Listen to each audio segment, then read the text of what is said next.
Hi மக்களே, 10 மினிட்ஸில் டேஸ்டியான ஈவினிங் ஸ்நாக் எப்படி ரெடி பண்ணதுன்னு பார்க்கலாம். இதுக்கு பேர் கலக்கலா, இல்லைன்னா மைதா பிஸ்கெட் ஆர் மைதா கேக்னு கூட சொல்லுவாங்க. சர்க்கரையை பொடி பண்ணிட்டு வந்திருக்கோம். 3 முட்டையை உடச்சி வச்சுருக்கோம்.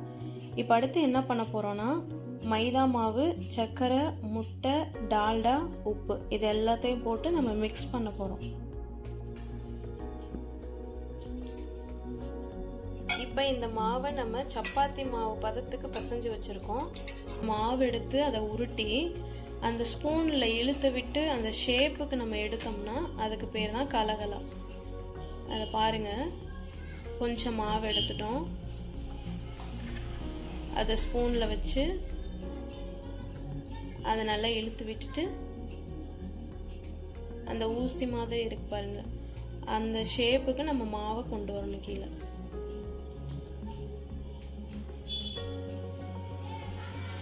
இதுதான் கலகலா. இப்போ நம்ம ஒரு ஷேப் செஞ்சிட்டோம். இனி அடுத்த ஷேப் செய்யலாம். அதுக்கு நம்ம சப்பாத்தி தேய்க்கிற மாதிரி மைதா மாவை தேய்ச்சி எடுத்துக்கலாம்.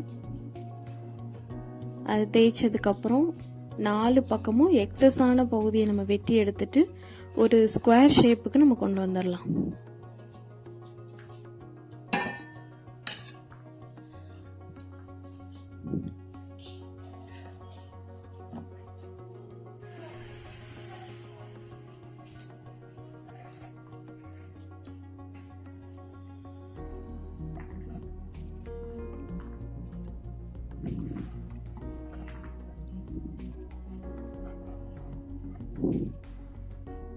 இப்போ ஸ்கொயர் ஷேப் ரெடி ஆயிடுச்சு. அதில் சிங்கிள் லைன் நம்ம போட்டுக்கலாம்.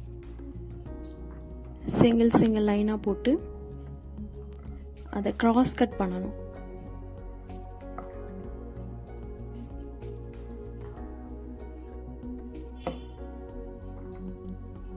இப்போ நம்ம கிராஸ் கட் பண்ணோம்னா நம்மளுக்கு நெக்ஸ்ட் ஷேப் வந்து கிடைச்சிரும்.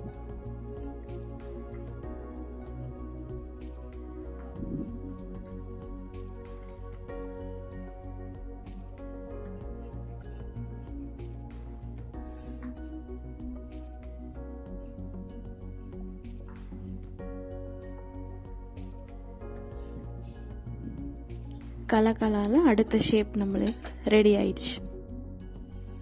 இப்போ 3வது ஷேப் நம்ம ரெடி பண்ணிக்கலாம். அது கொஞ்சம் மாவு எடுத்து அதை தட்டையாக்கி அந்த முனையில் வந்து கொஞ்சம் கொஞ்சமாக நம்ம ஷார்ப் பண்ணி விட்டோன்னா நம்மளுக்கு இப்போ ஸ்டார் ஷேப் ரெடி ஆயிரும். இது மாதிரி உங்களுக்கு பிடிச்ச ஷேப்பில் செஞ்சு எடுத்துக்கோங்க.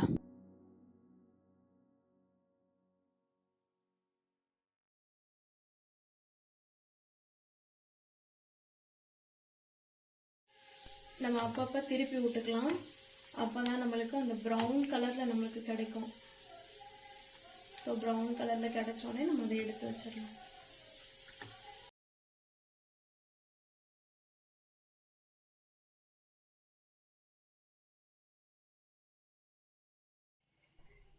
கடைசியாக நம்ம எல்லாத்தையும் பொரிச்சு எடுத்துட்டோம். ஒவ்வொரு ஷேப்பில் நம்ம பொரிச்சிருக்கோம். ஏன்னா அது குழந்தைங்க நல்லா விரும்பி சாப்பிடுவாங்க. சின்னவங்கலேருந்து பெரியவங்க வரைக்குமே இந்த கலகலாவை நல்லா விரும்பி சாப்பிடுவாங்க. நீங்களும் வீட்டில் செஞ்சு சாப்பிடுங்க. ஸோ இந்த வீடியோ உங்களுக்கு பிடிச்சிருந்தா லைக் பண்ணுங்கள், ஷேர் பண்ணுங்கள், மறக்காமல் நம்ம சேனலை சப்ஸ்கிரைப் பண்ணுங்கள். தேங்க்ஸ் ஃபார் வாட்சிங்.